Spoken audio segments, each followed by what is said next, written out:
What can you do with cultural journalism? One, you can tell about stories about people that are reflecting about the society, because art is a reflection on society, on what goes on daily life, but also on crisis.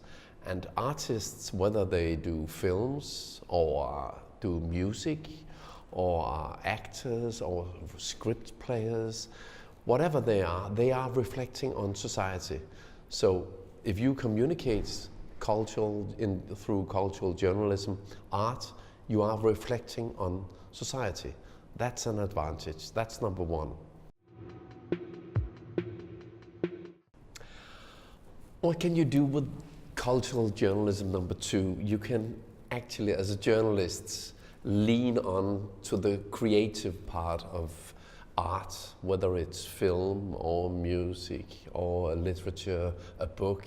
You can use the storytelling from the art in your journalism, and by that you can tell a story that is interesting, combined with the portrait of the artist or the reportage from whatever goes on behind scenes.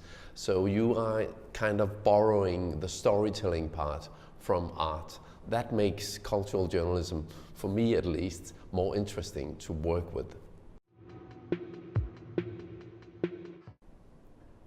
What can you do with cultural journalism? Number three, you can actually tell stories that are open for the receiver, the listener, the viewer, the reader, for perception, his or her own perception of reality.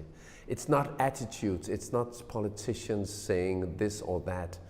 Art is an open discipline, open for perception, open for discussion. It's more constructive in its way when you talk about journalism, because you're actually giving the receiver a possibility of getting her own opinion on what goes on and how you could perceive it.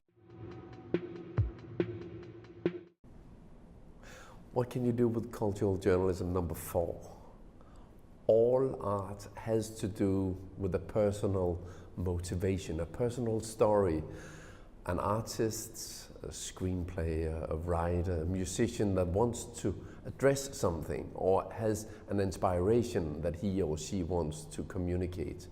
But who's the person behind that? That is what cultural journalism can focus on and actually portray the artists. So you understand or maybe get affected or get related to the art in a new or another way than you normally would do. So that is cultural journalism number four. What can you do with cultural journalism number five? A lot of news is about the elite, about what happens in the political elite, about the economical elite, news, breaking news, disasters. Culture is also about disasters, also about the elite, but also about the rest of the people, the 99% of what goes on in society. And culture could be a gateway to get to know what happens in the society, apart from what happens in the elite. That is what cultural journalism can communicate through art.